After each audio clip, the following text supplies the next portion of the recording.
maior do que aquele que resolve os nossos problemas. Jesus, ele não é curandeiro. Jesus, ele não está à sua disposição para resolver os seus problemas. Jesus, ele é além do que nós imaginamos e pensamos. Jesus é o nosso Salvador. Ele está sim pronto para você, mas a partir do momento que você conhece que você precisa dele. E quando Pedro ele disse isso: Senhor, eu reconheço que tu és o Senhor. Mais adiante, depois de tudo aquilo, Jesus olhou para ele e disse: Pedro, larga tudo aí, larga tudo isso aí, porque a partir de agora você não será mais pescador de homens. Você será, melhor dizendo, você não mais será pescador de peixes, mas você será pescador de homens. E quem faz isso? Só Jesus é capaz. Só Jesus é capaz de fazer. Aquele que não tem estudo, aquele que não tem conhecimento, aquele que é analfabeto, aquele que é apenas um homem pescador rude, ele pode fazer você ser um pescador de homens. Por que ele pode? Porque só ele transforma, só ele muda a mente, só ele muda o coração, só ele arranca o coração podre e coloca um coração puro. Só ele arranca os pensamentos carnais e coloca os pensamentos espirituais. Só ele é capaz de moldar a vida do homem. Só ele é capaz de moldar a mente do homem. Só ele é capaz de mudar. E ele disse: me siga agora, larga tudo, porque você viverá uma vida qual você nunca viveu. Pedro, tendo com Jesus essa experiência, caminhando do lado de Jesus, mais à frente, Pedro tinha hora que ele falava coisas lindas do Senhor, e tinha hora que ele atropelava nas suas palavras. Tinha hora que ele dizia: eu irei contigo aonde o Senhor for. E tinha hora que ele tropeçava nas palavras. Uma certa feita, Jesus olhou para os discípulos e disse: o que os homens têm dito que eu sou?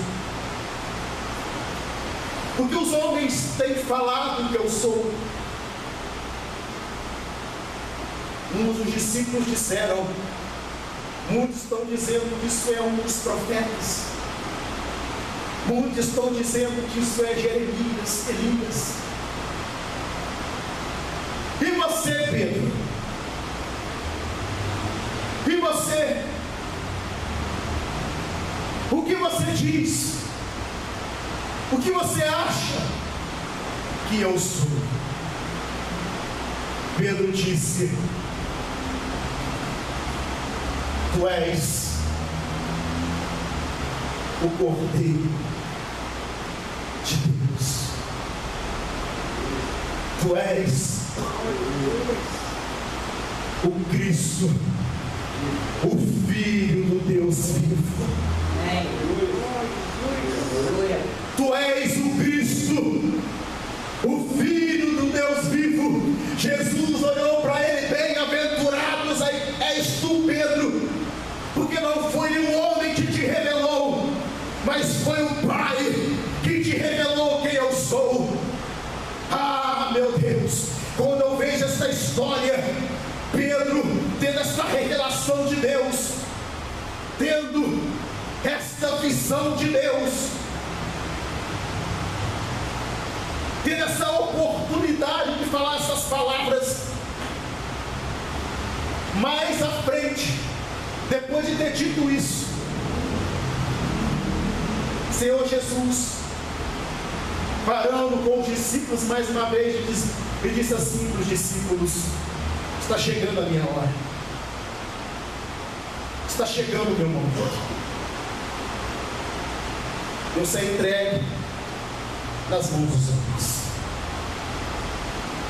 Os discípulos não entendiam o que Jesus estava dizendo, eles não conseguiam entender o que Jesus estava querendo dizer.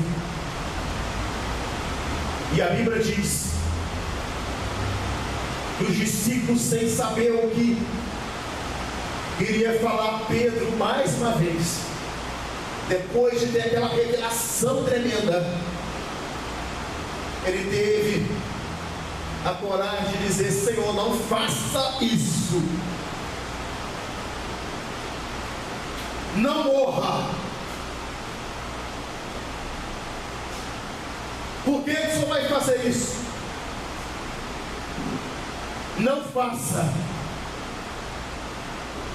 E a Bíblia diz que Jesus olha para Pedro e diz: arreda-te de mim, Satanás. Nós temos uma verdade desta passagem. A primeira, Jesus ele não quis dizer que Pedro era Satanás. Preste atenção. Ele não disse que Pedro era Satanás.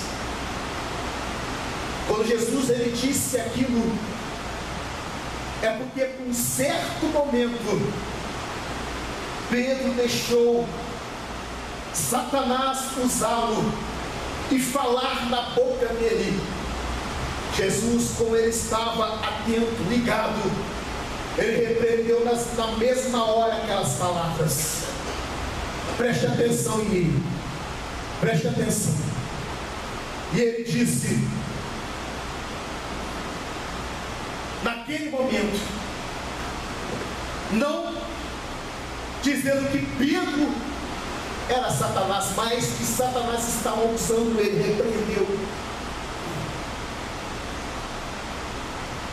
E disse assim: tu não serás para mim uma pedra de tropeço.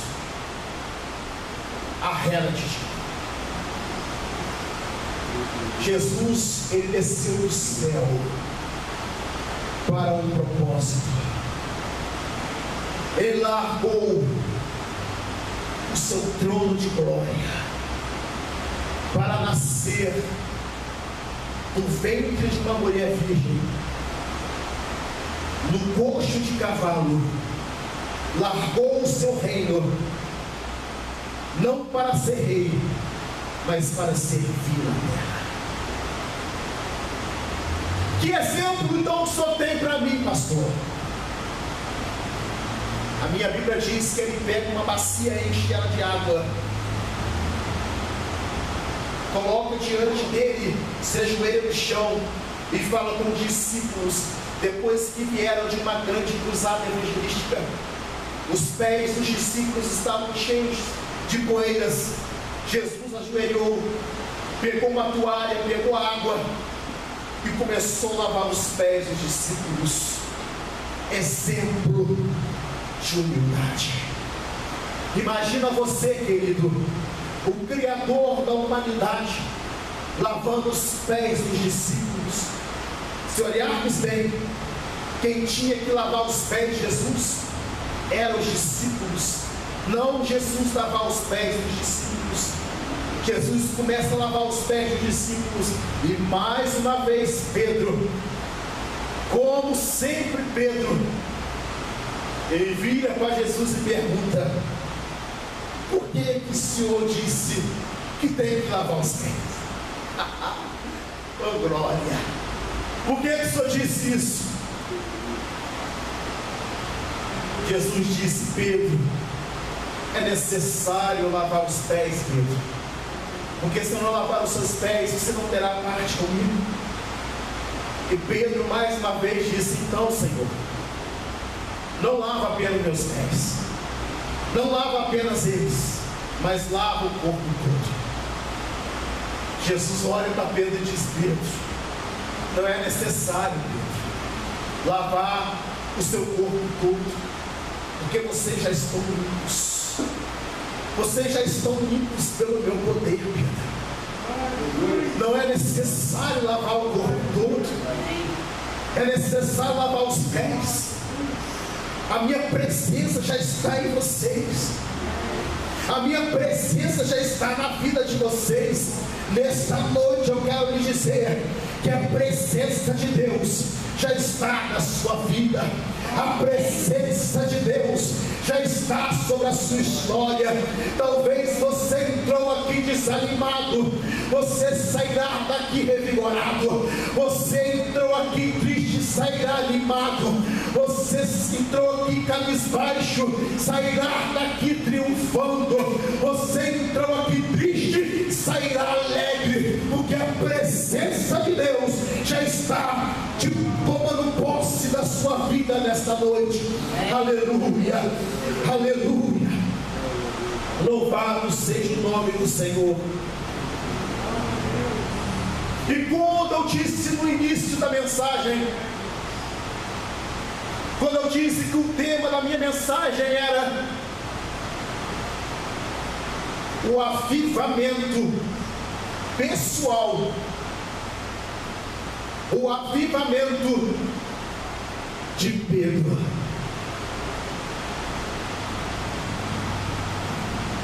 A Bíblia diz que depois de tudo isso que Pedro viveu ao lado de Jesus, todas as experiências, ele teve a audácia de dizer, ao versículo 32 que está escrito: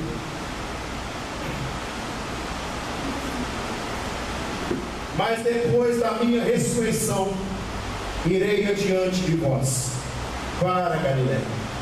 Disse-lhe Pedro: ainda que venhas a ser um tropeço para todos, nunca o serás para mim.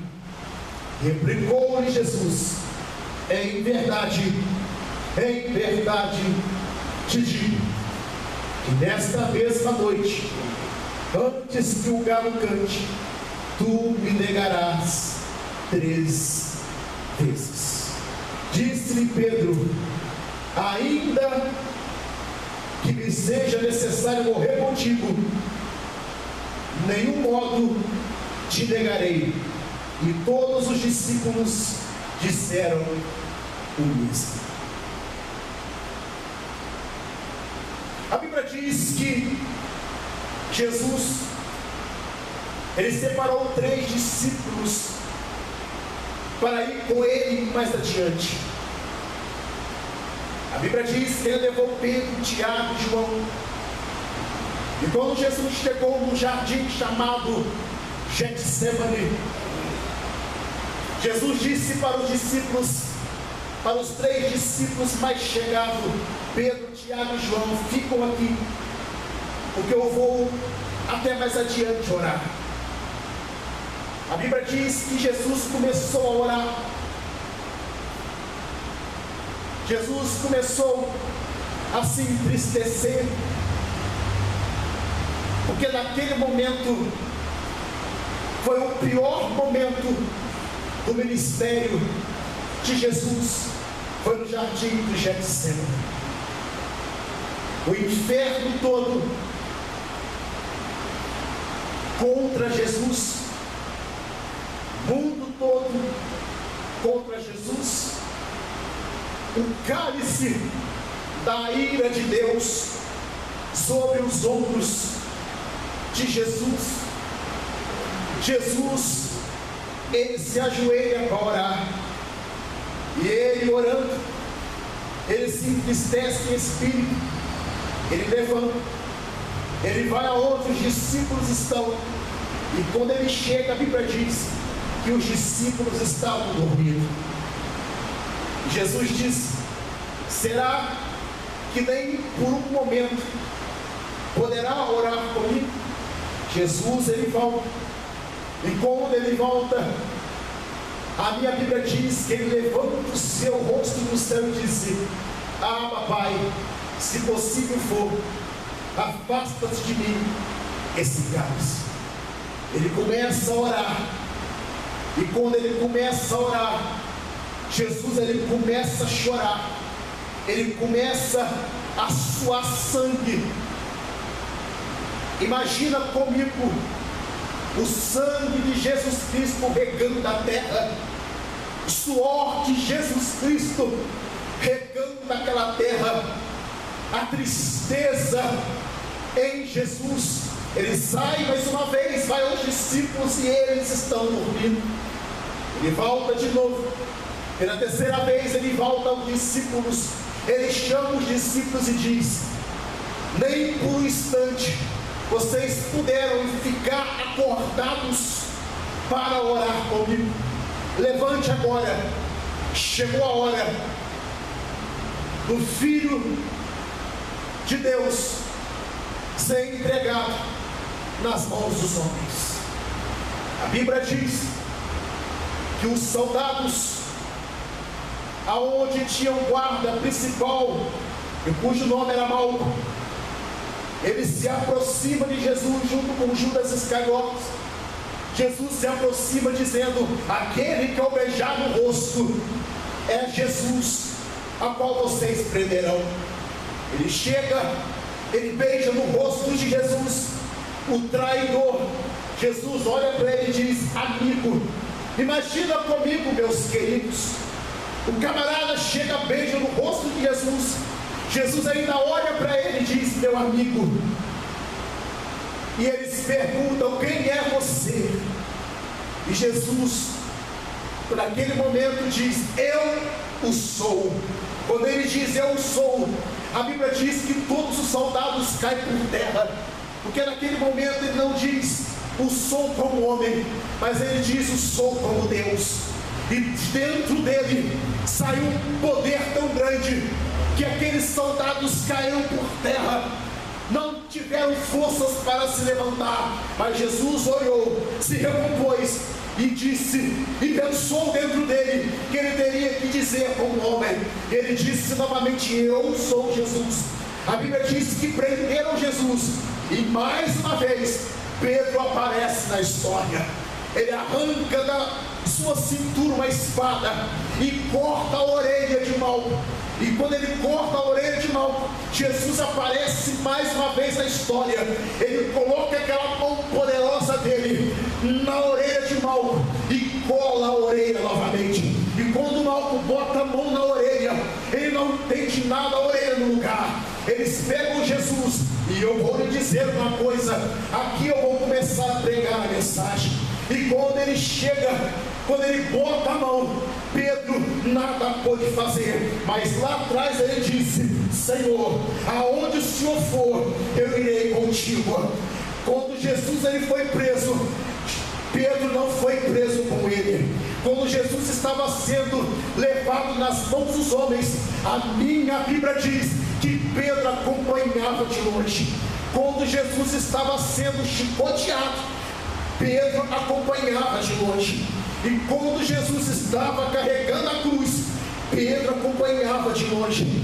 Quando Jesus passou todo aquele sofrimento, Pedro acompanhava de longe. E a minha Bíblia diz que quando ele chegou em determinado lugar, uma das servas que ali estavam olhou para ele e disse: eu acho que eu te conheço. Eu acho que eu te conheço. Você é um daqueles seguidores de Jesus, daquele que foi preso. Eu não conheço ele. Eu não sei o que você está falando. E mais uma vez, quando ele se aproxima para esquentar um pouco as suas mãos na fogueira, eles olham para ele e falam com ele de novo: você é um daqueles que serve a Jesus, seguidor dele? Pedro mais uma vez diz: eu não conheço esse homem. Mas ele disse que aonde Jesus fosse, ele estaria com ele.